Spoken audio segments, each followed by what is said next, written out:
दूसरा कर्म है दासी। तो जन ही गए दासी ना, दासी नौकरानी, रानी की तरह नहीं। कोई नौकरानी बनने नहीं चाहता है ना। हाँ तो देखिए पत्नी के 6 कर्म। पहला कौन हो गया? मंत्री की तरह सलाहकार होना चाहिए, ये पहला कर्म। दूसरा कर्म है जो पूरे परिवार की नौकरानी की तरह सेवा करे, तो ये दूसरा कर्म। करुणेश दासी शयने स्वरंभा। तीसरा कौन आया? जो सेवा करके एन केन प्रकारेण शयन कक्ष तक, माने सोने तक, शाम के समय तक सेवा में लगी ही रहे बराबर, सब सुन के, तो वो तीसरा कर्म है। भोजस्व माता, माँ की तरह। चौथा कर्म क्या है? माँ की तरह जो पत्नी पूरे परिवार को, जितना बड़ा तुम्हारा परिवार हो,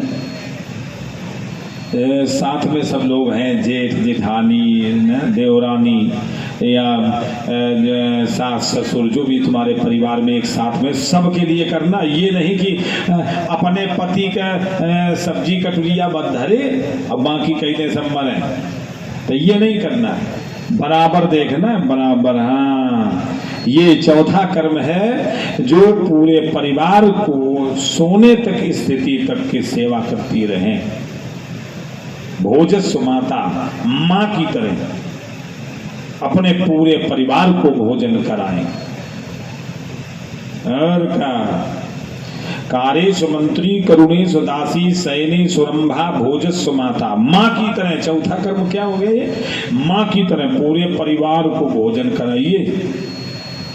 चाहे ससुर बैठे हो तो भी, जितनी बहुएं हैं तो ये सुन लें, ससुर जी भोजन कर रहे हो तो लंबा चौड़ा घूंघटा बना के चुप न बैठी रहे।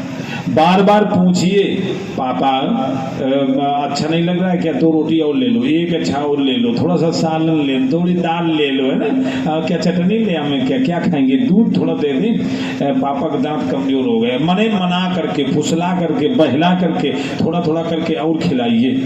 अब भले ही घूंघटा बनाइए, कोई बात नहीं, खूब 1.5 हाथ का 5 हाथ को बना लो। हमारे वृंदावन में 1.5 हाथ को चलता है? अब तुम्हारे यहाँ 5 हाथ का बना लीजिए, कोई बात नहीं, लेकिन बार बार पूछिए। ऐसा नहीं कि 4 रख दो एक बार में और कहते हो पापा खाएं चाहे चले जाए। तो बताओ पापा कितने दिन जिएंगे? पापा का चढ़ो हुआ पाप थोड़े है दिन में टल। तो इसलिए ध्यान दें, जितनी बहुएं हैं अपने दादा माने अपने मम्मी का, पापा का, सास ससुर जो भी है, उनका थोड़ा सा ध्यान अच्छी तरह दें। और क्या, ये कर्म है आपका चौथा कर्म। भोजस्व माता, माँ की तरह भोजन कराना चाहिए, ये नहीं कि बहुरिया बनी बैठी रहे। अब जो 5वां